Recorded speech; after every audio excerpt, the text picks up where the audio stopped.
A weak boy got possessed by a ghost and become the ultimate martial arts master, and it all started when the school's biggest bully spit right on our new teacher's face. I stepped between them and completely leveled the ground with him, but in reality, it wasn't me. I was actually possessed by a furious ghost. Now, I fight by getting possessed by this phantom, and in exchange, he teaches me brutal jujitsu so I can survive. To know the full story, watch this complete manhwa recap.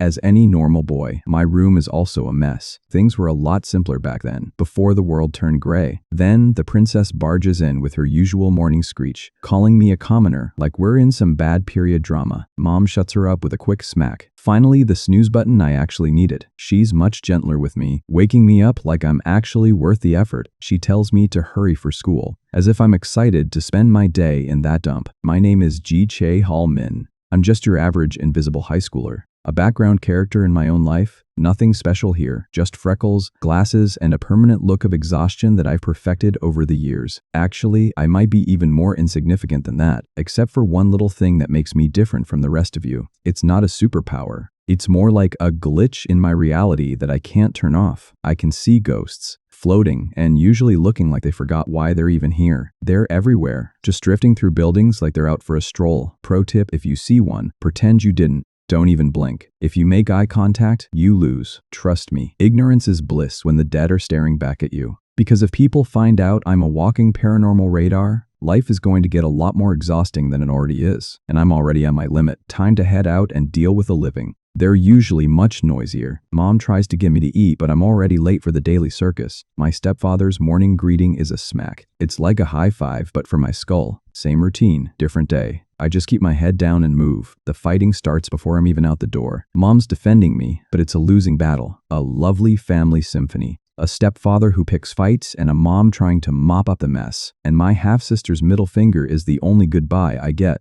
Charming family, right? You should see the Christmas cards. Honestly, sometimes I think just checking out early would be a lot less work than this. Welcome to Andre High. It's basically a zoo where the animals wear uniforms and smoke in the parking lot. Everyone here looks like they're auditioning for a role in a gang movie. It's like Tokyo Revengers, but with zero budget. Even the local shopkeepers treat us like we're the ones haunting the neighborhood, throwing water and insults like we're demons. We're famous around here, but only as a local disaster zone. News crews love us. It's an absolute dump for every problem student in the country. In a place like this, everyone's just a beast looking for someone to tear apart. It's a literal food chain, and I'm definitely at the bottom. Survival means learning to dodge shoulder bumps like a pro, and if someone asks you something, just keep a totally blank face. Even the teachers can't be bothered to remember my name. Shiolsu, Sing Min. Honestly, whatever works for you, man. Actually, having zero presence is a perk. The less they see me, the less they hit me. Then there's the traditional music club, which is basically just girls with ukuleles, looking for someone to mock. I try to keep my head down, but it never really works. The vultures are always watching, ready to laugh at the loser having a crush on someone way out of his league. Just keep moving, don't look back. Welcome to my daily hell. The morning tribute ritual is about to begin. I've got the goods, Pokemon bread, and a drink. Just another day as a glorified delivery boy. I know exactly what's coming next. Hard work around here only gets you one kind of reward, a desk full of garbage and graffiti. It's like a personalized greeting card for my lovely classmates. They even managed to cram a leaking juice box in there. Points for creativity, I guess. They start in with the usual trash talk about how pathetic I am. I just look down. They're even bringing my parents into it now. Real classy stuff. If I don't engage, maybe they'll get bored and leave. That's the theory anyway. Suddenly, I'm wearing my tribute. Apparently, undercut brow rings didn't want a slowpoke sticker today. Talk about a bad gotcha pull. Strawberry milk smells way worse when it's dripping down your glasses and into your hair. My morning routine is officially in full swing. Meanwhile, at the front gates, a new player enters the game. Teacher Du looks way too enthusiastic for a place that eats optimism for breakfast. She runs into some of the locals taking a smoke break. They don't even hide it. This school is basically a prison without the guards. Poor lady has no idea what she's walking into. She finally finds the principal's office. The principal looks about as lively as a week-old salad, warning her that things are a bit rough here. She's all fired up to do her best. Good luck with that, teacher. This place breaks people for fun. The principal is trying to look official, but he's basically a human Sai in a suit. He tells her to come to him with any troubles and avoid making extreme choices. Extreme choices? Does he think she is about to pull a great teacher Onizuka or just quit on day one? Suddenly a soccer ball decides their meeting needs more fresh air. The kid outside is actually shouting for them to throw his ball back. Zero respect for office hours. The principal actually does it, smiling like he's part of the team. It's a bit tragic. And of course, the kids just call him a loser as they walk away. Welcome to Andre High. Well, what kind of welcome it is? You can judge by her face. Class 1-5. Here we go. She tried the standard on your new teacher Do-Ha-san intro. It's the classic hopeful newcomer trope. The room is a literal riot. Flying books, yelling, it's like a cage match without the cage. And here I am seeing her completely stunned. Because she used to be in the gym's athlete division. Why did she quit sports? Is she really the lady version of Onizuka? My brain is already short-circuiting. She tried to start class. This guy asks when she is quitting. Not if, just when. Real charming. She remind him it's literally her first hour here. And another one wants to go outside and play. She give him a very firm, obviously no. Suddenly, someone screams about a fight in the hallway. The class clears out faster than a free buffet. Well, at least they're athletic. And just like that, she is teaching a room full of ghosts and empty desks. She sighs deeply, regretting every life choice that brought her here. Out in the hall, a heavy punch lands with a loud slap. Young Tak is screaming at some kid for bumping into him. High school logic is a mystery. The victim is practically sobbing. A crowd gathers around and I linger near the back. Young Tak throws a blind right hook at Teacher Do when she steps up, but she smoothly dodges and snatches his arm midair without even thinking. Young Tak stumbles back, shocked that anyone dodged his punch. She tells him calmly that students should not be fighting during class. He pretends to back off, holding his head like he learned his lesson, and she smiles, thinking she reached him, but with a gross splatter sound, Young Tak spits a wad of spit right onto her forehead. The hallway goes deathly silent. She stands there frozen as it drips down between her eyes. Young Tak mocks her, asking if she thinks she can scare him. Her face falls into shadow as her head starts shaking with rage. Her fist is clenching so hard it's turning white. In her mind, she hears her old jujitsu master yelling at her, scolding her for fighting outside the gym. He chewed her out for beating a kid half to death instead of using restraint. And I still remember her crying at his funeral of our master, making a promise to hold back, no matter what. Meanwhile, back in the present, she is still fuming. Watching Young Tak push his luck makes my blood boil. Suddenly, a bright blue ring ignites in my iris. Young Tak is getting way too close, throwing a tantrum because she dared to ignore his charming personality. He thinks he's the main character of a delinquent manga, getting right in her space to prove he's not a pushover. And boom, Young Tak's legs fly up as gravity completely disappears. 1 second he's acting tough, the next he's performing an involuntary flight check. Someone handled him like a pro. Total John Wick energy. He crashes down with a thunderous thud, gasping for air. Standing over him is a hooded phantom wrapped in roaring blue flames. Underneath that hood, my own face, blue ring pulsing in my eye. Do you know the most annoying thing about my power? If a ghost discovers I can see them, they start constantly following me. And this time, it's Jujitsu headmaster himself. Yeah, Teacher Doze and my master. Let's talk about how he started following me. One day, a news reports make it sound like a typical tragedy. An unidentified body found, suspected overdose. Jujitsu headmaster was sitting there slumped, and I was there just for my routine work. I can feel his eyes boring into the back of my head. I gave him a quick bow. It's half respect, half habit. Okay, mostly habit. He's just sitting there, probably wondering what an untouchable like me is doing in his sacred space. I just told him that I am here to take some things. Take care, sir, I whispered. Outside, the students are already trading rumors like they're Pokemon cards. I caught them talking about the headmaster. They were talking that headmaster passed away because of an overdose.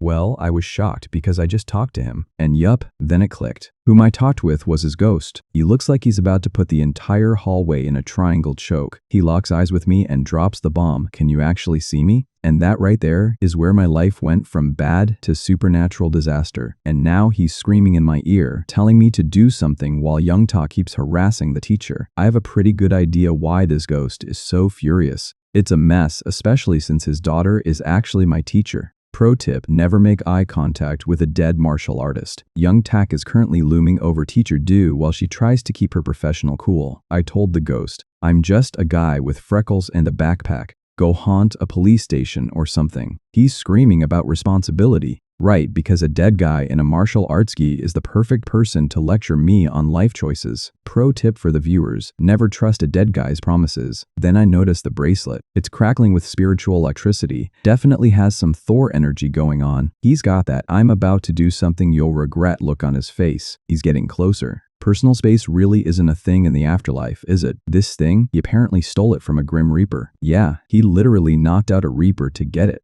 Most people just get a gold watch when they retire, but not him. The poor Reaper didn't stand a chance against the headmaster's jujitsu, and that's how he ended up with a piece of heavenly jewelry. That bracelet is his cheat code to stay in the human world. Suddenly, he reaches out, his spectral fingers hovering inches from my neck, and his hand just sinks into the back of my head. It feels like an ice-cold brain freeze is spreading through my entire nervous system. Even he looks a bit surprised that the connection actually worked. Great, I'm the first beta tester for ghost possession. Then my whole body goes numb. His ghost hand phase shifts right into my brain. He's pushing into me like he's trying to hijack my entire body. Wait, am I being possessed right now? This was not on my schedule for today. Suddenly, everything goes blue. It's like I just hit the awaken button in solo leveling. Meanwhile, Young Tak is losing his mind because Teacher Do is actually trying to do her job. He's acting like the king of the school, but really, he's just a bully with a very punchable face. He goes for the slap. Real class act, this guy. 1 second he's standing. The next he's seeing the hallway from a very different angle. He just performed an involuntary backflip and hits the floor like a sack of wet laundry. He's definitely not happy about his sudden unscheduled flight lesson. And there I am. Well, some version of me hidden under a scarf. Very mysterious vigilante vibes, or maybe just a budget Batman. Enraged, Young Tak charges forward, screaming at the top of his lungs. Before he can even blink, I'm under his guard. My body is moving on autopilot now. Down he goes again. This isn't even a fight anymore, it's a technical demonstration. I can feel the old man's rage flowing through my arms. It's intense. I wrap my arm around his neck. Welcome to the wonderful world of sleeper holds, Young Tak. He's thrashing around, but it's like trying to escape a hydraulic press. And lights out. He drops like a rock. Finally, some peace and quiet in this hallway. Suddenly, control snaps back to me and I stare at my hands in horror. Oh man, I just choked out the biggest bully in school. The entire hallway is staring at me like I'm some kind of glitch in the Matrix. Even Teacher Do looks like she's seen a ghost, which, technically, she just did. Young Tak is out cold.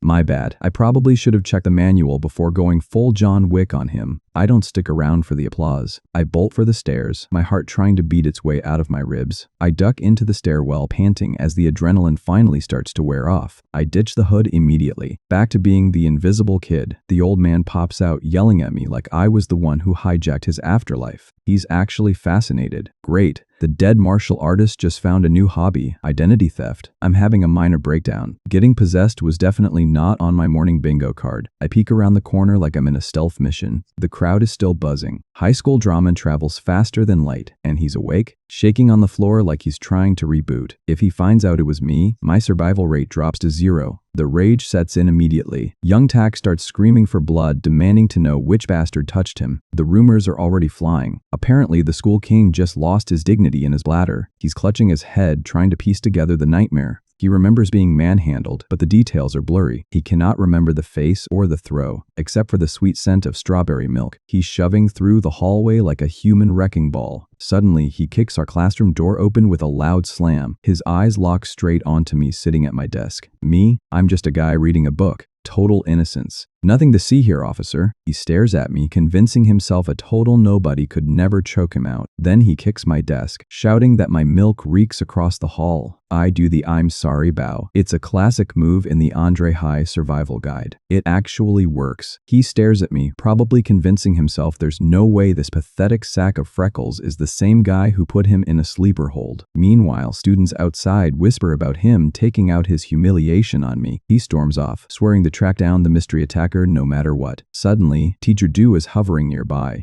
She looks as surprised as I feel. I just fix my glasses and look at the floor. Maybe if I don't move, she'll mistake me for a piece of furniture. School's finally out. I walk across the courtyard, relieved to be out of the splash zone. I overhear some girls talking about the badass in the gym clothes, calling his moves totally badass, like something out of a martial arts anime. The girl with the ukulele ponytail turns around, blushing as she admits he looked pretty cool. I adjust my backpack straps, secretly enjoying the rare compliment. Teacher Du calls out to me, catching me right as I'm trying to make my escape. She asks if I know her. I mean, yeah, you're the lady who just started teaching here and almost got into a fight with Young Tak. I give her the polite response. She just transferred in this term. Easy, safe, and totally boring. But she isn't talking about school. She means from way back. She points directly at the patch on my bag, recognizing her dad's hand-drawn logo for Doraemon Gym. I glance down, telling her I quit training and have no plans of going back. I bring up how she used to be on the gym's pro-athlete team herself. She laughs it off with some line about trying something new. An awkward silence settles between us for a second. She reaches her hand out, offering a fresh start as teacher and student. I just bow politely and keep walking right past her hand, leaving her hand hanging in midair. She's standing there, probably wondering what's wrong with the kids at this school. Then her mind drifts back to the hallway fight, remembering how the hooded guy executed a flawless pro-level throw. I'm sure she's replaying that hallway scene in her head, wondering how someone that skilled ended up here. Everyone is still shocked. The mystery hooded bastard has officially become the school's biggest mystery. She's determined to find him. Little does she know she was just talking to him. I'm finally walking home, trying to shake the feeling of being watched, which is impossible since I am being watched. Why are you still here? I ask the blue glowing giant floating next to me. He could be with his family, but no, he's sticking with me. His answer? I'm the only one who can actually see ghosts. He starts rambling about our great teamwork. Teamwork? Please. He basically hijacked my nervous system. He grins, claiming it was a win-win because he saved his daughter and embarrassed my bully. Now he wants a formal contract to borrow my body whenever he wants. In exchange, I get the skills of a world champion. It sounds like a shady mobile game ad. I tell him my body isn't some rental apartment for the deceased. Suddenly I hear heavy footsteps. I know that aggressive rhythm anywhere. Young Tak and his gang surround me, mocking me for talking to myself like a psycho. I freeze, my heart instantly dropping into my stomach. He says he found a lead on the crazy bastard in the hallway. He's actually doing detective work. He is hunting for clues like he thinks he is Batman. He found my discarded hoodie near the storage racks and tracked the escape route straight to the construction scaffolding, realizing the attacker jumped through the open windows outside, which gave him a clear view right back into our classroom, where he saw me sitting in my seat. He gets right in my face, asking if I saw who ran past my window. Cold sweat pours down my face as I stutter out a useless lie. He raises a fist, shouting at me to stop stuttering before he loses his temper. Suddenly, an authoritative voice cuts through the tension. Teacher Du pops up right between us, startling Young Tak out of his skin. Young Tak groans, annoyed that our teacher is ruining his intimidation moment, remembering how the whole school laughed when he got knocked out earlier. She leans in and tells me to run as fast as I can on her signal. I nod quickly, ready to bolt. Young Tak cracks his knuckles, threatening to thrash both of us. Teacher Du draws a deep breath and screams at the top of her lungs. She kicks off her high heels and grabs my hand, sprinting barefoot like a track star. Young Tak is screaming like a horror movie villain, telling his goons to get us. We are tearing through the streets. I am just trying to keep up. They are right on our heels. We duck into a building, hitting the stairs at full speed. I can hear their footsteps thundering behind us. A second later, Young Tak and his gang burst through the entrance. They skid to a sudden halt, looking around the cavernous training room. I collapse onto my knees, gasping for air on the mat. I look around in confusion, asking her where she brought us. She ties her dark hair back into a tight ponytail, stating that even though she became a teacher, she never quit training. She turns around, eyes blazing with warrior spirit as she stretches her arms, and announces that this is no longer a street fight but an official sparring session. She's trying to keep it professional. No more fighting, she says, just sparring, because apparently that makes it totally different when your face is bouncing off the mat. Her old man looks way too proud back there. Young Tak's actually smiling. The idiot thinks legal means he finally gets a free pass to land a hit. Look at that predatory grin. He's already writing the victory speech in his head. Then they charge. Suddenly, Teacher Du executes an ankle pick, flipping Young Tak upside down before he even realizes what hit him. Next up, she drops into an Imanari roll, snagging his ankle out of nowhere. Ankle lock. That's going to be a fun story for his physical therapist later. The soundtrack to this gym is basically just screaming and regret right now. One of the lackeys tries a desperation move. She flips him him like a pancake. Gordon Ramsay would be impressed with that technique. She's got him in a back take. It's like a backpack of doom that you can't take off. One tries to swing, but he's basically fighting a ghost at this point. Chokehold. It's the universal please stop moving button. He looks like he's seeing stars, or maybe just the future. Wham! Another one hits the mat. The 4 is getting more action than a cheap motel. She's making it look easy. I'm starting to wonder if she even needs me here. Another sweep. It's like she's cleaning the gym, and these guys are just the dust. Tripod sweep. Honestly, the ground is their best friend now since they spend so much time on it. She finally stops to catch her breath. The air is thick with sweat and shattered egos. I'm just standing there stunned. Nothing but jujitsu. Outside, the sun is setting on their dignity. The neighbors probably think we're running a haunted house with all that screeching. Meanwhile, some guy is just napping through the apocalypse. Meet Big Bro, the human version of a do not disturb sign. He wakes up looking like he's trying to remember what century it is. Suddenly, one of the bullies crashes right next to him. Talk about a rude awakening. He nearly jumps out of his skin. I guess even the napmaster has limits. He's looking at us like we're a different species. To be fair, compared to him, we probably are. Teacher Do introduces us like we're just a normal field trip.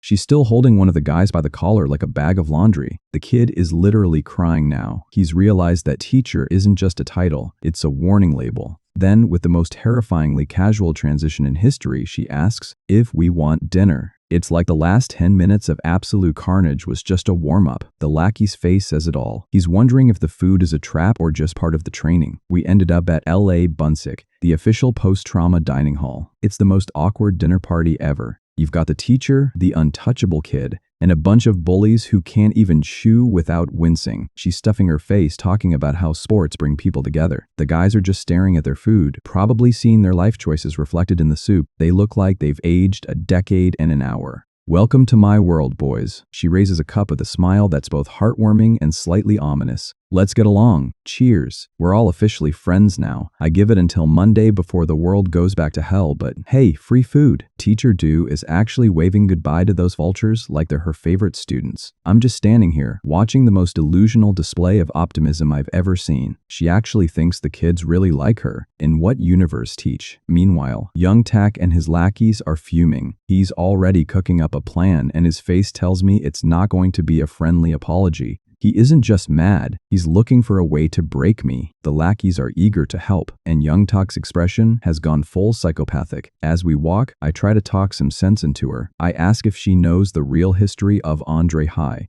It isn't just a name, it's a warning. Legend says a foreign missionary named Andre founded this place to save delinquents. He had big dreams of rehabilitation, right until the kids literally started blowing things up. Boom, total chaos. The poor guy was crying as his dream went up in smoke. He didn't just quit. He fled the country as fast as he could. He was screaming about mannerless little bastards from the airplane window. Can you blame him? Teacher Do just looks at me like I'm telling a bad joke, calling the founder too harsh. She clenches her fist, giving me the I'll never give up on you speech. I just sigh and tell her to brace herself. Tomorrow isn't just another school day, it's going to be a war. She seems confused, but honestly, I'm more worried about my own survival than her lesson plans. Night falls, and I finally make it to my apartment. I walk down the hallway, but then my feet stop. The air feels different, like the temperature just drops 20 degrees. I forgot the most basic rule of dealing with demons. They never just let things slide. There they are. Young Tak and his gang, standing right at my front door, waving at my mother. He's smiling that wide, creepy grin that usually means someone is going to the hospital. Mom looks up, and my stomach does a triple backflip. She's using sign language, telling me my friends are here. Young Tak sidles up to me, whispering a foul insult about Mom being deaf. I grit my teeth, rage boiling under my skin. He calls this payback for the teacher incident and demands a tour of the house. He wants to see if I have anything worth sharing. Mom, being the saint she is, asks if they want to stay for dinner.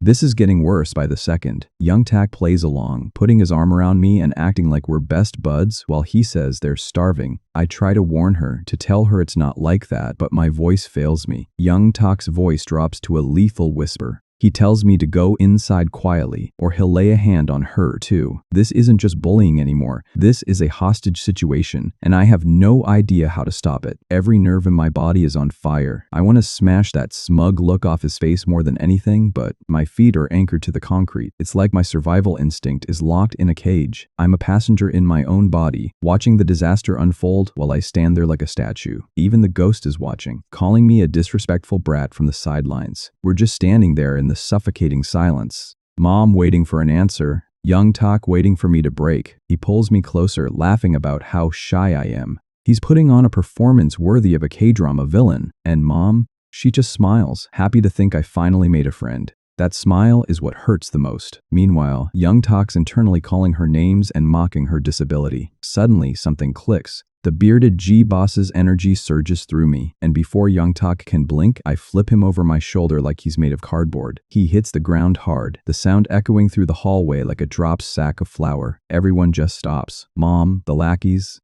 It's like someone hit the pause button on reality. I'm standing over him now. The fear is still there, but it's buried under something colder. I tell him straight. If I still had my old temper, I'd have snapped his ankles right then and there. He scrambles up, his face twisted in a mix of humiliation and pure unadulterated rage. Young Tak lunges at me, screaming like a wounded animal. He's done pretending, but a hand the size of a dinner plate catches him by the hair mid-air. My stepfather steps into view, covered in full dragon tattoos, roaring at Young Tak for raising hell outside our front door. Young Tak's bravado evaporates instantly. He looks like he just realized he brought a toothpick to a gunfight. He doesn't wait for a second invitation. He calls for a retreat and starts scrambling away. They're tearing down the hallway like their lives depend on it, which, honestly, might be true. Mom just stands there, confused by the sudden change in the friendship dynamic. Stepfather doesn't say much. He just gives me that look. I just keep my head down. I can't even look him in the eye. He turns to Mom and demands food, acting like he didn't just scare 3 kids into early retirement. Mom tells me to come inside. I can't do it, not yet. I stay out there staring at the closed door, the weight of the last 10 minutes finally crushing me. I slam my fist against the door. I lean my head against the cold wood, the tears finally breaking through. The ghost floats down, silently watching me break. I'm such a loser. Even the bearded G-boss looks surprised. He insulted Mom right in front of me, and all I did was shake. I just stood there like a statue while they trashed my life.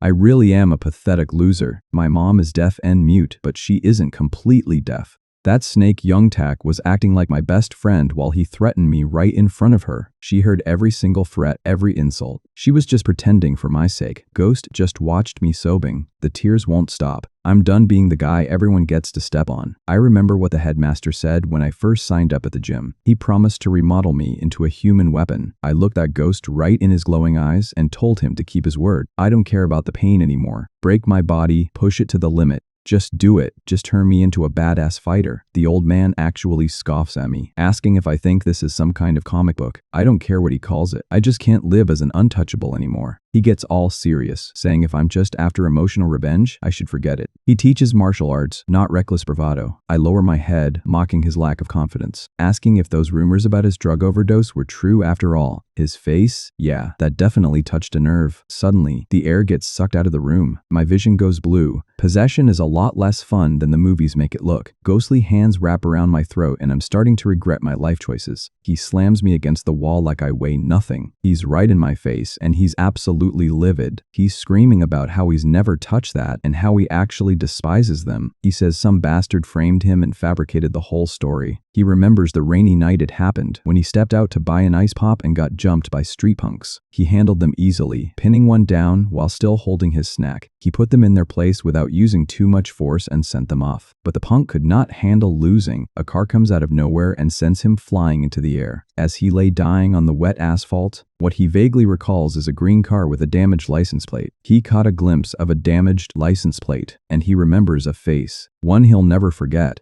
Sean, the punk with the purple hair and the attitude to match. He needs to find that bastard. He's the one who staged the overdose. I'm just gasping for air while he processes his own murder. Then he looks at me with a new kind of intensity. Then how about this? He uses my body to find whoever killed him, and in exchange, he teaches me everything he knows. Private lessons, no shortcuts. He sighs like I just asked him for a cheat code in a video game, reminding me that becoming a master isn't exactly like making instant rice. But then his expression shifts, and he gets that look in his eyes. Apparently, things are different when the headmaster himself is the one doing the teaching. He warns me it's going to be brutal. Honestly, after the week I've had, brutal sounds like a vacation. I give him a firm nod. I'm in, no turning back now. This is it, my awakening moment. Just without the cool level up screen. We seal the deal with a fist bump that feels more like a heavy spiritual anchor dropping into my chest. Next morning at Andre High, The building looks the same, but the vibe in the hallway is different. Teacher Do barges in with enough energy to power a small city. Step 1. The classic glue on the handle trick. Simple, effective, and annoying as hell. Step 2. The tripwire. At this point, the classroom is basically a low-budget Home Alone set, and the grand finale, a literal waterfall of water and ink. Splash, right on target. She stands there dripping and laughing it off like it's just a minor inconvenience, until a second trap blasts jet black ink right into her face. A crew of delinquents jumps out with water guns, cheering like they won a prize. She stands there completely covered in black soot, and lets out a demonic shriek that shakes the entire building. Nearby teachers cover their mouths, cracking up. I lean in, actually a bit worried. "Teacher, are you okay?" She turns around and holy crap. She looks like a Vanta Black silhouette with glowing eyes, asking if I think this is funny. The old man is behind me, clearly struggling to keep his ghostly composure while I'm just trying not to freak out. She lets out another roar, and suddenly, the funny prank isn't so funny anymore, and smashes her fist straight through the wooden bulletin board. We're both frozen. Note to self, never, under any circumstances, prank a woman with a black belt. She looks like she's about to dismantle the entire class piece by piece. I remind her that I warned her about school retaliation yesterday. Another roar. She's definitely not listening to reason right now. Bam! She smashes the wall again, sending everyone scattering. 10 seconds. That's all the time she's giving us to figure out how to survive this. I can feel the killing intent, and the hole in the board is a pretty clear message. I am done playing nice. I notice a recruitment poster fluttering on the board. Yahello Club Recruitment. Well, that's an oddly specific hobby for a school full of delinquents. I catch a glimpse of the girls in the hall, wondering if there are any actually fun clubs left. Then it hits me. I remember Teacher Do's sparring session back at the gym. That's it. We don't have to fight. We can just spar, even here at school. She pauses, her dark silhouette flickering.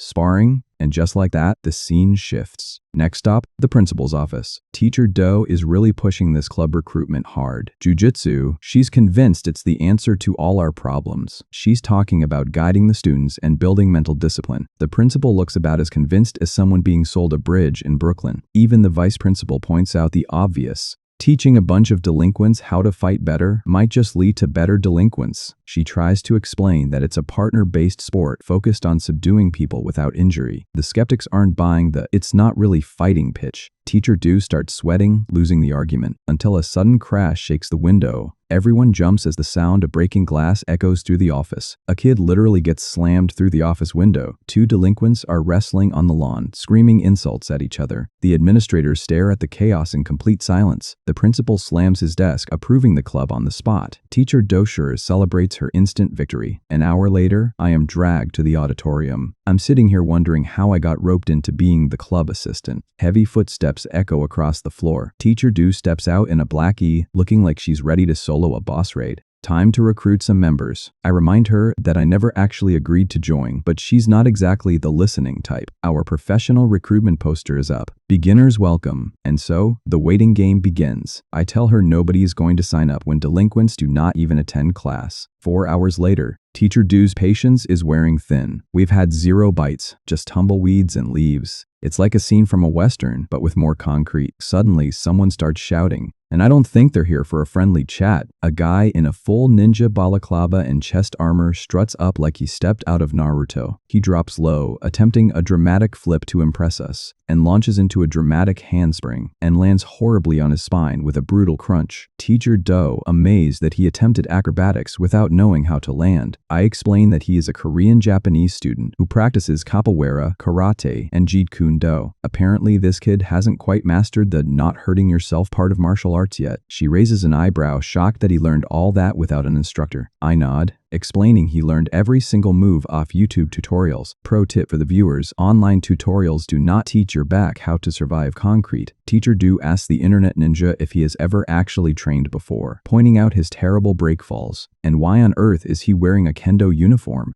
It's not exactly the standard grappling attire. He walks up and slams his application down. He's joining, no questions asked, just pure, unadulterated internet-taught determination. Teacher Do accepts, but she's definitely having second thoughts about those clumsy break falls. I chime in, reminding him he folded onto the pavement like a dry leaf. She smiles to herself, deciding to build his martial arts foundation from scratch. She extends her hand to him, welcoming him as the very first official member of the Jiu-Jitsu club. He bows deeply in full ninja form, taking the gesture completely seriously. A little later, she moves our training inside the main gymnasium. She gathers us on the mat, announcing our first lesson will start with a game. I raise an eyebrow, while Minji treats it like a sacred duel. She lays out the rules. Most takedowns wins, and the losers owe the winner a wish, giving us a terrifying look, emphasizing that anything goes. Minji grunts in agreement, dropping into his battle stance. He sees this as his chance to shine, even if he feels noble about fighting a girl. He squats low, powering up like he is charging a Dragon Ball ki attack. I just stare at him, wondering what anime monologue is playing in his head. While he is busy concentrating all his energy, I give him a gentle push, sending him tumbling onto his rear. Teacher Do points at me, awarding me the first point of the match. Minji explodes in anger, crying foul for attacking while he was charging up. Teacher Do walks over, resting a hand on his shoulder, reminding him that real opponents in a street fight never wait for your transformation sequence. With a swift sweep, she flips him clean off his feet, launching him into mid-air before he can even react. He scrambles back up, declaring he will unleash his full internet arsenal, clapping his hands like a ninja weaving hand seals, shifting into a dramatic martial arts pose. Teacher Do just deadpans, asking what other weird stuff he learned online. He ignores her, fully committed to his anime protagonist role, deciding to ditch defense and rely purely on speed. Spin, that's 2. Trip,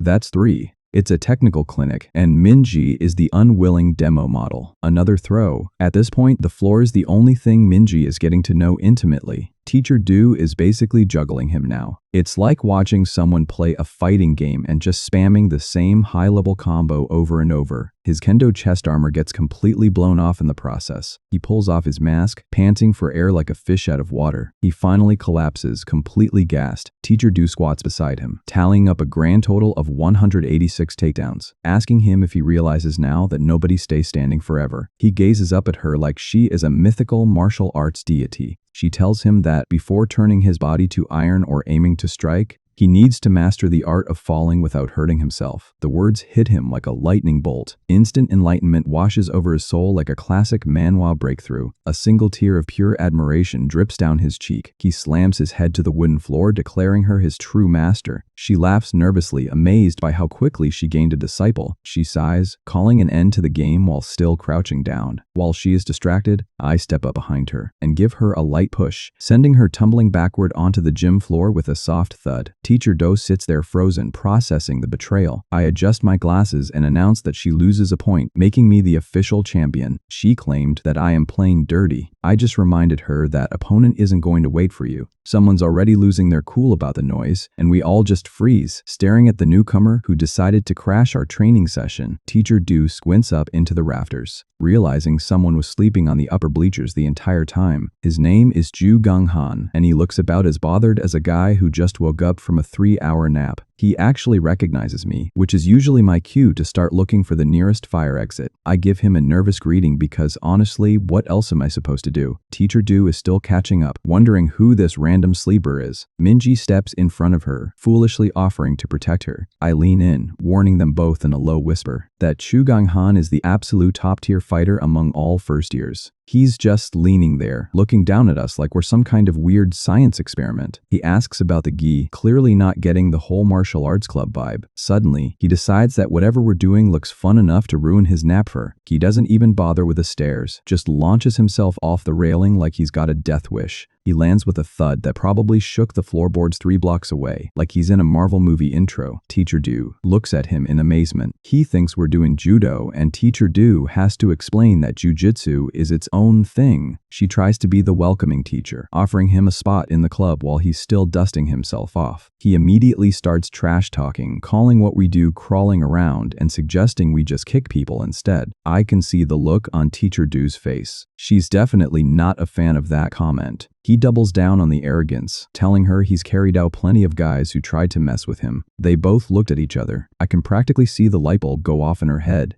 She's found a problem student that needs some serious guidance. She keeps it cool, asking him one more time if he's actually going to join. He tells her he won't learn from anyone weaker than him. Bold move, man. Teacher Do just smiles. Whenever she smiles like that, someone usually ends up with their face on the mat. She decides to give him exactly what he wants, which is a demonstration. She tightens her belt like she's preparing for a boss fight in a Souls game. The deal is simple. 1 point and he's the boss. Otherwise, he's the janitor. High stakes for a first year. He's got that cocky grin like he's already won the lottery. He tosses his neck pillow away, ready to play by her rules, which is his first big mistake of the day. And they made me the referee. Great. She reaches out her hand to demonstrate the traditional slap and bump greeting. They reach out to start the match, hands meeting in that classic pre-fight tension. A quick fist bump, and the game is officially on. I should probably find a safe spot to watch. I step into the middle as the designated referee, sweating buckets. I throw my arms out and shout for them to begin. Ganghan charges forward with explosive speed, snatching her gi collar with a practiced grip. Teacher Do recognizes the stiff judo grip right away. Deciding to test his standing technique first, she pivots violently for a shoulder throw. It looks like he is about to become a permanent part of the floorboards. But wait, he shifts his weight mid-air using nothing but core strength? That's some pro-level athleticism right there. Her ghost dad floats overhead, analyzing the match. Apparently, the kid was a monster back in middle school. National Youth Sports Festival level. You don't get that good without sending a few people to the infirmary along the way. They lock up again. It's like a high-speed chess match, except every wrong move ends with a concussion. He tries to trip her up, hooking his foot and looking for any tiny opening to send her flying. He puts everything into an inner thigh throw, a move that would usually end most fights instantly, but she just slips away. It's like trying to put a triangle choke on a cloud. Ganghan's eyes widen, stunned that his signature move failed. Even the headmaster's ghost is impressed. He admits that even for a jiu-jitsu specialist, taking this kid down won't be easy. Turns out, he had her competing in sambo tournaments since she was a kid to make sure she was a complete fighter. Grappling, striking, she's basically a human Swiss Army knife of violence. They're both huffing, but neither is backing down an inch. Teacher Do acknowledges his raw standing talent and decides it is time to take him into her domain, the floor. She grabs his hoodie fabric and willingly drops flat onto her back. Ganghan hesitates, confused why she just laid down. But that's the beauty of it. You can be a fortress whether you're standing tall or lying on your back. Now the educational part of the beating begins. If you're on top, you score by passing the guard. And if you're on the bottom, you sweep them to flip the script and take control. Minji keeps narrating the points like an over-enthusiastic esports commentator. Teacher Do hooks her leg around Ganghan's ankle, locking in a textbook De La Riva guard. She locks it in tight, hooking his leg and pulling him into her world. He tries to stay upright, but here it comes, the Barambolo. It looks like a human tumbleweed, but with way more joint pain involved. I announced 4 points, and Ganghan asked, what 4 points? Minji's internal monologue is basically a skip button for the technical scoring explanation. Pass the guard, 3 points. Secure side control, now you're getting somewhere. Get a full mount on their chest, that's 4 points and a lot of regrets for the guy on the bottom. But the ultimate prize? Back mount. 4 points and a front row seat to your opponent's absolute defeat. Teacher Do asking about his gi like they're at a fashion show. Apparently, she's just worried about stretching the fabric. And then, she hits him with a bow and arrow choke. She tells him to tap out before his brain decides to go on a permanent vacation. Ganghan looks like he's trying to swallow a whole watermelon and failing miserably. And, lights out.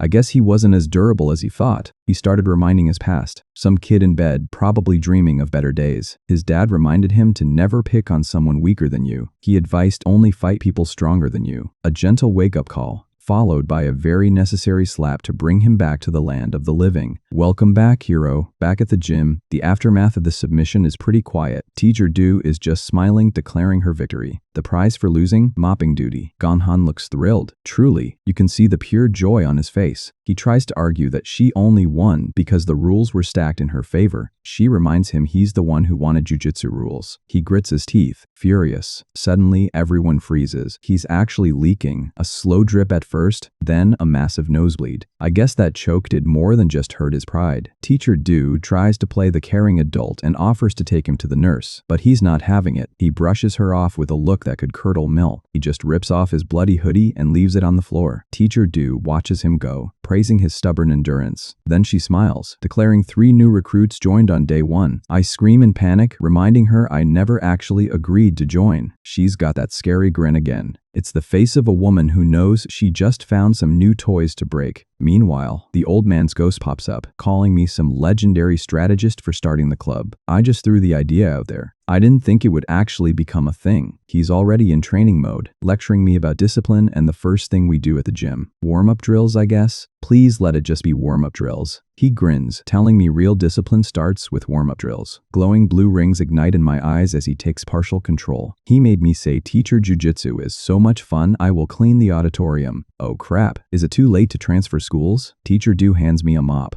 But instead my possessed body said, no, I just need a rag. They just stare at me like I've lost my mind. Is one tiny rag really enough for this entire gym? I internally weep, asking myself if I really have to go this far. Time for the hip escape. It's basically just a fancy way of saying I'm scrubbing the floor with my backside. Then the shrimp drill. If my classmates saw me now, my untouchable status would be upgraded to unidentifiable. Teacher W stares at me in utter disbelief, thinking I am performing warm-up drills while wiping the floor. Now for the gorilla walk. I'm moving at high speed, leaving a trail of clean wood in my wake. Ghost Dad is hovering over me, screaming for more effort. He's the most demanding personal trainer I've ever had, and I can even fire him because he's already dead. Minji watches me with a clenched fist, misinterpreting my torture as a direct declaration of war. He grabs a mop and starts sprinting across the gym like a maniac. Teacher Du blinks, completely bewildered by our sudden cleaning battle. Meanwhile, Chu Ganghan's bloody hoodie is just sitting there on the floor like a trophy of his defeat. Teacher Du picks it up, probably wondering if she should return it. Wait, there's something tucked away in the pocket. It's a flyer for some boop-up club. Meanwhile, Ganghan walks down the street, with toilet paper shoved up his nose to stop the bleeding. He looks absolutely fuming. He's still replaying the moment Teacher Du choked him out. It happened so fast he probably didn't even realize he was losing until he hit the mat. He's acting like he doesn't care, but his clenched fist says he's taking this loss pretty personally. Seriously, he's clenching that fist so hard he might actually break a nail. Suddenly, a pair of fancy shoes blocks his path. He looks up and he's definitely not in the mood for an unannounced visit. It's some lady in pearls calling him President Chu's son.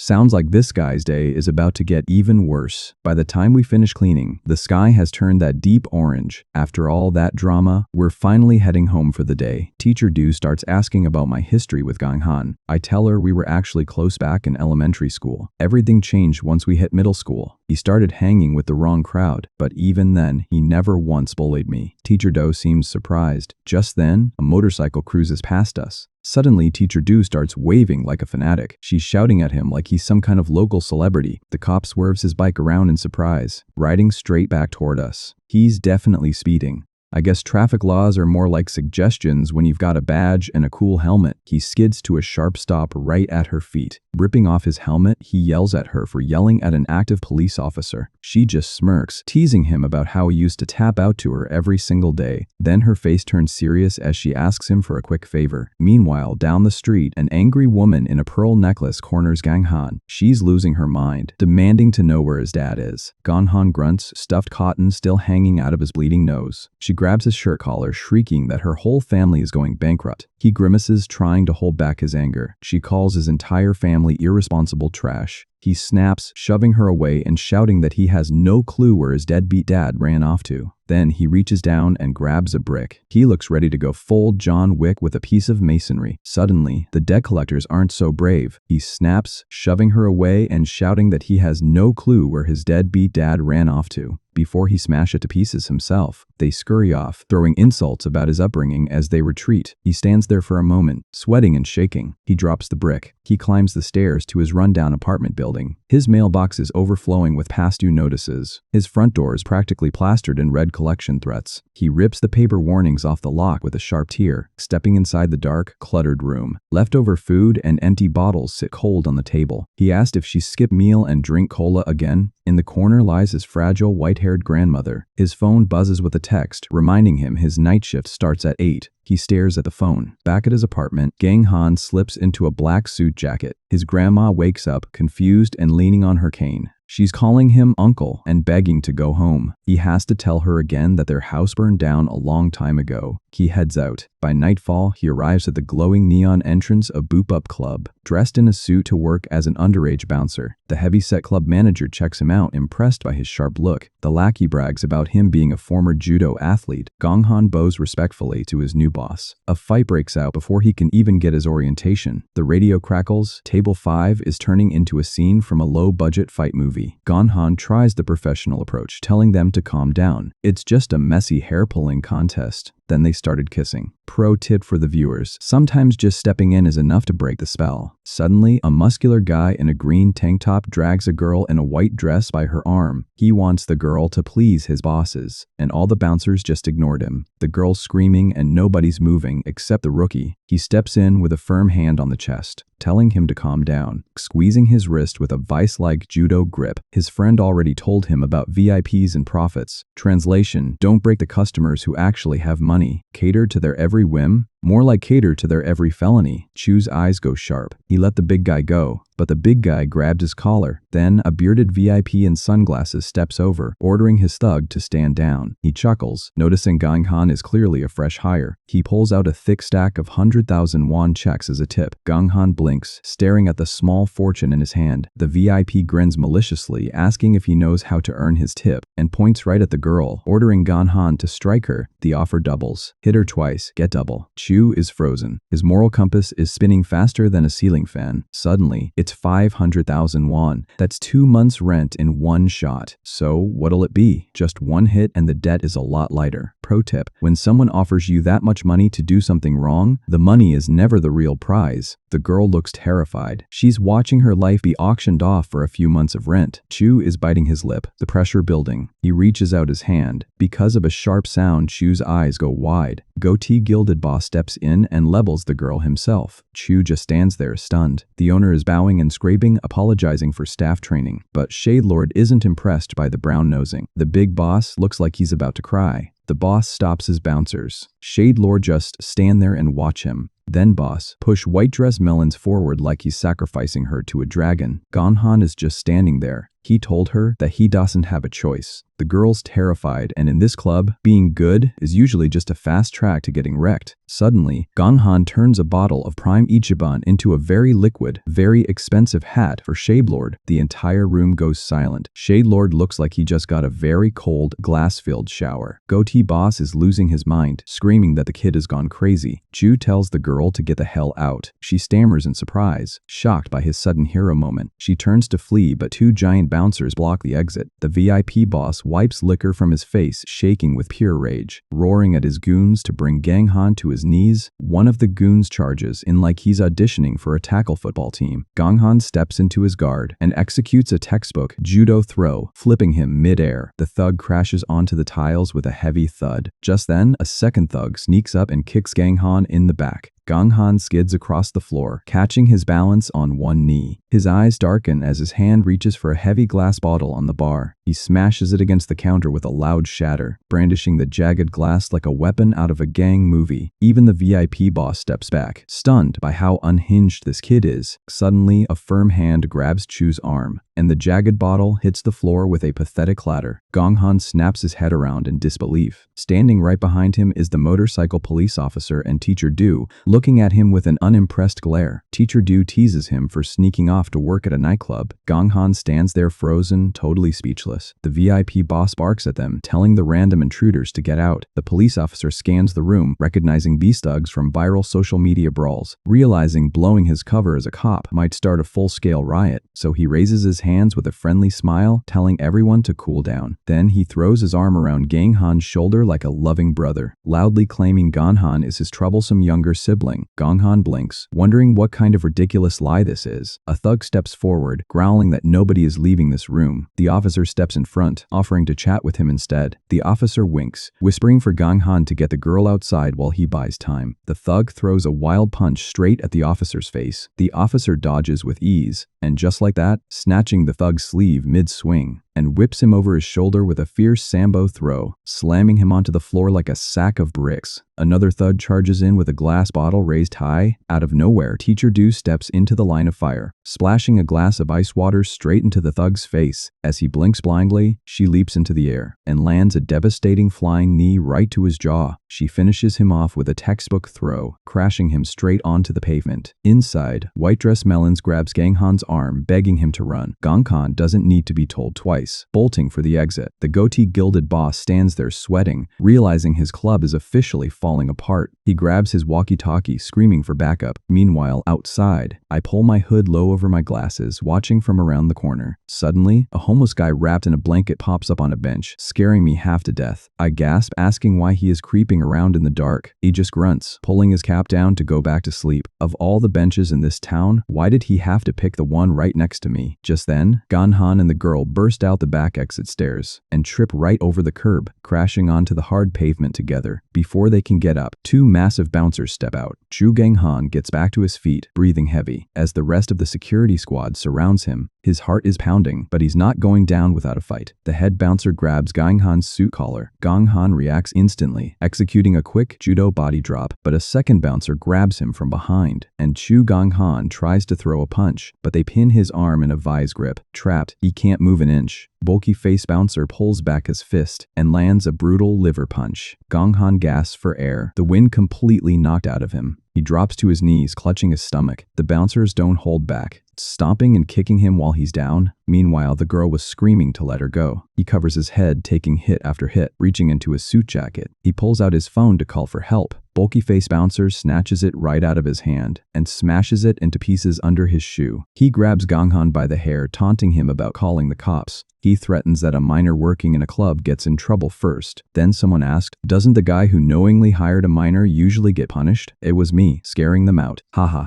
Alright, that's enough. And Ghost takes over, my eyes glowing bright blue, right when someone tried to grab me. I step out from the shadows and grab the bouncer's arm, executing a slick arm drag, and stepping behind him before he even knows I'm there. Down he goes. He tries to turn around, but I drop low and snatch his foot, mocking his leg into place. Toe hold locked in tight, a sharp twist of his ankle joint, and he screams like a dying banshee. Another goon lunges at me in a panic. I duck under his swing and hook my leg inside his, sweeping him clean off his feet. He hits the pavement hard. Thin face bouncer comes charging from the side. I grab both of his jacket lapels and send him airborne with a circle throw. He crashes down right on top of his buddy. Ganghan stares at me with his mouth wide open, completely speechless. The rest of the bouncers freeze, their faces pale with terror. I roll back onto my shoulders in an inverted guard, glowing eyes fixed on them. One of them sweats profusely, taking a slow step back, deciding that minimum wage really isn't worth getting his spine re-architected. My hands move on instinct as I grab his leg, trapping it before he can react. I slide right under his center of gravity, spinning into a matrix sweep and wrapping his leg into a calf lock. A sharp, brutal pop echoes through his knee joint. He screams loud enough to wake the entire block. Two more bouncers charge in at the same time. I immediately catch them in a spider guard, inverting beneath them with a kiss of the dragon and popping right onto his back. Rear naked choke locked in tight. Nighty-night, big guy. Ganghan watches with his jaw practically glued to the floor. He recognizes those exact grappling moves from when Teacher Dude choked him out at school. He can't believe another jujitsu master just dropped out of the sky. The next goon throws a wild right hook, so I duck under his punch, snatch his sleeve, and launch straight into a flying armbar. Hips up, arm isolated, textbook execution. He shrieks in pain as his elbow bends the wrong way. Down he goes, leaving Ganghan staring at me like I'm a cheat code. I tell him if he's done admiring the show, he should beat it. He asks who I am and why I helped him. I just smirk under my cap. Even if I told him, he couldn't see the real me anyway. Suddenly, red and blue lights flash across the alley as a police car pulls up. Time to disappear. An officer steps out shouting to ask what's happening. Ganghan turns his head for 1 second, and I'm already gone. Ninja vanish. Meanwhile, inside, the long-haired Shade Lord and his crew are on their knees. The cop yanks off Shade Lord's dark glasses, exposing tiny, innocent eyes. The mob boss starts sweating and crying, begging the police to go easy on them. He immediately pulls out stacks of cash and checks, trying to buy his way out. Police Q told him he is not taking the money. He whimpers, asking how the cops even knew they were mobsters. It's all because of that big melon girl. Officer No salutes his senior officer as they secure the scene. The bald club owner screams that they have no proof and demands they leave. Right on cue, club patrons hold up their phones shouting that they recorded the whole thing. The footage clearly shows Shade Lord harassing the girl and his bouncer grabbing her by her hair, plus the boss himself slapping her across the room. The bald owner pales as Officer No tells him to save his excuses for the precinct. Squad cars haul the whole club management away in cuffs. Officer No stops Ganghan outside, asking if he works there and needs to answer questions. He opens his notepad, ready to record his statement. Ganghan starts sweating bullets, trying to figure out what to say. Just then, a hand grabs his suit shoulder, and Teacher Du yells at him for wandering off. Both Ganghan and the cop freeze in shock. She drags him down the street, shouting that his mom is looking for him. The officer tries to protest that he was in the middle of an interrogation, but the motorcycle cop salutes and lies that the kid was already questioned and cleared.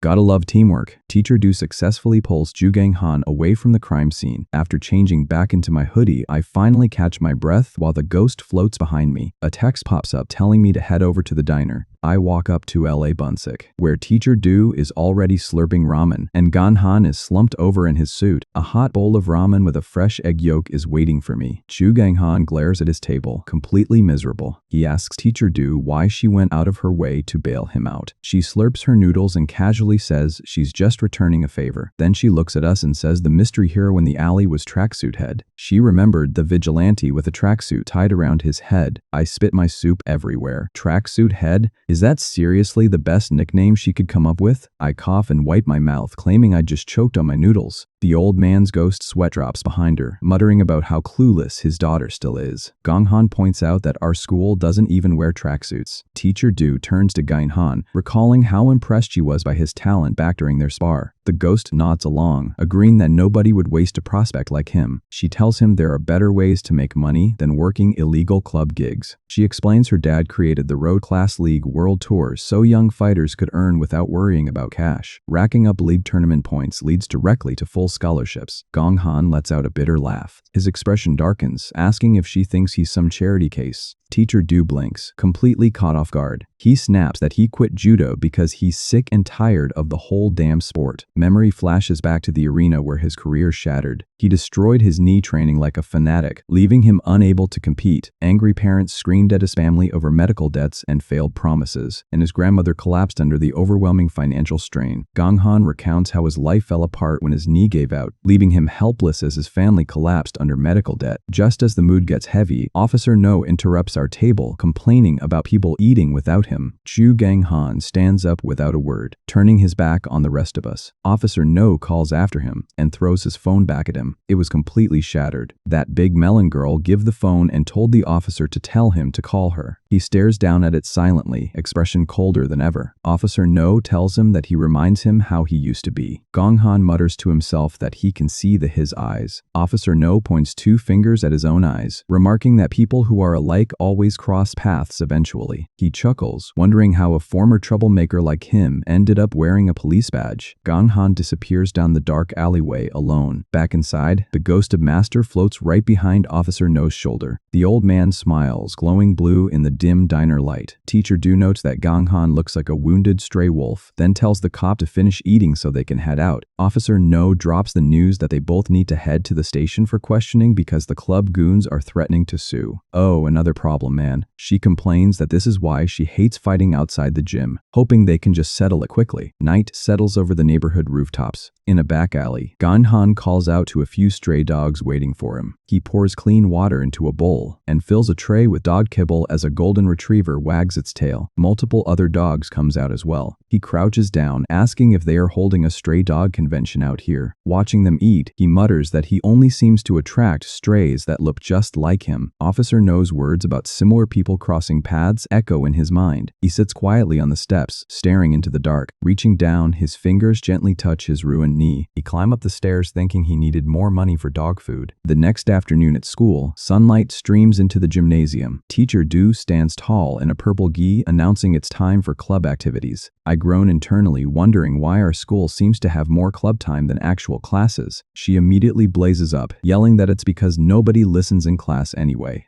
Fair point, I guess. Park Min-ji steps up, panting heavily inside full ninja gear. He struggles to move with massive blue training weights strapped around his ankles. Teacher Do and I watch in disbelief as he tries to walk, hearing he carried those heavy weights all the way from home. Suddenly, a heavy hand in a blue gi rests on Min-ji's shoulder. Both Teacher Do and I turn around in surprise. It's Gong-han, standing in the doorway in a dark blue judo gi, asking if he can join in. Teacher Do asks the reason of sudden change of heart. He drops his heavy gym bag onto the floor. It's just one line that those who are alike always end up crossing paths. He remembers the hooded vigilante from the alley. Convinced that mystery fighter appeared because he knew him, he decides that if he sticks with jujitsu, he might cross paths with that guy again. I just stand there completely stunned that he actually showed up. Teacher Do points out that a judo gi is a bit heavy, but promises to get his proper gear next time. Then she grabs a mop from the corner and hands it right to Gong-han with a sly smile. He looks at it like she just handed him a toxic weapon. While he mops the gym floor in the background, she starts demonstrating ground techniques. Gong-han leans on the handle, questioning his entire life choices. Over on the mats, I sit across from Park Min-ji, practicing. I narrow my eyes, asking if that's really how he wants to do this. Min-ji crosses his arms, telling me to bring it on, and I become angry, very angry. Suddenly, Teacher Do start yelling at us for fighting. Gong-han watches us from the doorway, wondering if he signed up to train with circus clowns. Teacher Do claps her hands, bringing our chaotic warm-up to a stop. She announces that real sparring starts today, reminding us that the #1 rule is not hurting your partner. She calls out the first match, pairing me up against Chu Gong-han, a former national judo competitor against a guy who gets bullied for a living. He smirks down at me, claiming he's just a beginner and I have the advantage. Sweat drops down my cheek as I try to figure out how to survive. Then it hits me. I still have my secret weapon. I close my eyes, summoning my ghost cheat code. I open my arms wide to the heavens, dramatically declaring that I'm ready. The old man manifests in blue flames, looking at me like I've lost my mind. He scolds me sternly, explaining that possession and my own physical training are two completely different things. He reminds me how much he hates shortcuts and tells me to get moving. I'm left standing there with my arms outstretched, feeling like the biggest idiot in the room. Teacher Do asks if I'm feeling alright, and I quickly play it off as just a weird stretching routine. She raises her hand, giving the signal to start the fight, and we both take the stance. Gong-han charges at me like a runaway freight train, grabbing my gi collar before I can even react. I grit my teeth. His raw physical power is completely insane. He digs his foot into the mat, locking his base. I just need to keep my balance and hold on. Don't fall. Don't fall. He smirks, smiles down at me, realizing I'm completely helpless. He sweeps his leg and launches me into low Earth orbit, and I crash onto the mat, the wind knocked out of my lungs. Teacher Do screams from the sidelines, telling me to set up my guard immediately. My ghost buddy advised me to lock him in close guard. I lock his leg, desperately trying to stop his advance, and put close guard on him. My mind goes totally blank. Wait, what step comes next again? Gong-han glares down with predator eyes, ready to crush me. He lifts me up with his body. Teacher Do gasps in panic, realizing what he's about to do. He hoists me straight up into the air for a brutal slam. Teacher Do leaps in to separate us, yelling that slamming is strictly illegal in jujitsu. She quickly breaks down the objective, explaining that the goal is simply breaking through and passing the guard. She resets us back to position and gives the signal to start round 2. The old man's ghost manifests behind me, warning me not to just hang on without a plan. He orders me to pull guard right away, right? If a non-fighter like me has any chance at surviving, it's from the guard. Gong-han stands ready, waiting for my move. We reach out, bumping fists to begin. I dash forward, diving low for a grip. I snatch his jacket sleeve and drop back to pull guard. Teacher Do and Min-ji stare in shock, amazed I actually pulled it off. Watching me, the ghost suddenly remembers something from years ago. He recalls the very first day I walked into his gym as a scrawny kid. I stood out from everyone else, but not for a good reason. The old man remembers how I got flipped upside down in practice, leaving Gong-han staring at me in sheer disbelief. I sat on the mat flailing like a confused turtle. The harsh truth is, I didn't have a single shred of natural talent for martial arts. Teacher Do facepalms so hard her palm practically leaves a dent. The ghost sweat drops, utterly embarrassed by my lack of skill. Gong-han looms over me, asking if I'm auditioning for a b-boy dance crew. I scramble backward, desperately trying to throw my guard back up. Too slow. He drops his entire weight straight into side control. It feels like an anvil just dropped on my chest. He declared that judo teaches jokes too. and he flattens me onto the canvas with soul-crushing pressure. He pins my legs down, completely trapping me underneath. My ribcage feels like it's about to cave in. Air? I need air. Tap, tap, tap. I frantically slap the mat before he crushes my internal organs. Practice ends, and we step outside the gym building. I slump my shoulders, walking with my head down in defeat. Gonhan catches up alongside me, asking if I'm salty about losing. I look away, grumbling that I lost simply because I suck. He was also surprised. He claims he was actually going easy on me because he thought I was a pushover. Then he adds that I turned out to be even more of a pushover than he imagined. I just laugh it off awkwardly, scratching my head. His face darkens, snapping to ask if I find this funny. Minji comes and hand me a pouch. I sigh quietly, walking past him without another word. I stare down at my white belt. Yeah, this exact feeling is why I quit martial arts in the first place. The ghost stands in the courtyard, watching me walk away into the dusk. He sighs softly, noting that I still have a long way to go. Dark storm clouds gather over the city sky. The old man turns his head, sensing trouble brewing in the distance. Meanwhile, the school hallway is littered with trash and strangely deserted, making even Teacher Du feel like the quiet is weirder than the usual chaos. Then suddenly, the vice principal stops her, making her scare, asking how her brawling club is coming along. She just laughs awkwardly, praying nobody mentions the recent beatdowns. She just move away mumbling, sweating bullets. She quickly excuses herself before getting grilled. Outside, I slump my shoulders, dragging my heavy bag across the yard. Teacher Du catches up, noting I look even more depressed than usual. She tells me not to lose my mind over dropping one sparring match. I sigh, admitting that one loss was more than enough to prove I have zero natural talent. She waves her hand, arguing that nobody starts out as a champion. Even Helio Grassi, the founding father of Jiu-Jitsu, was small and naturally weak. He created Jiu-Jitsu specifically so the weak could overcome the strong. I mutter that I joined a gym believing that, only to certify myself as weak. She calls me a dummy, admitting even after 15 years she still taps out in her sleep. She explains it isn't about winning, but slowly filling your skill slots one by one. She extends her fist toward me, and I bump it, echoing the rule, you either win or you learn. Out of the corner of my eye, I notice the old man's ghost floating in the alley, wondering why he's still stalking us. He gestured me to keep my mouth shut. Suddenly, a cold chill hits the back of my neck. Ominous, heavy storm clouds gather over the school. I look up as a dark pressure weighs down on the air. I whisper that someone is about to die at our school, shocking Teacher Do. I narrow my eyes at the dark rooftop, feeling a sinister, pitch-black aura looming right above us.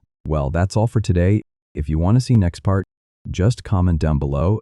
And yeah, don't forget to like, share, and subscribe. Bye.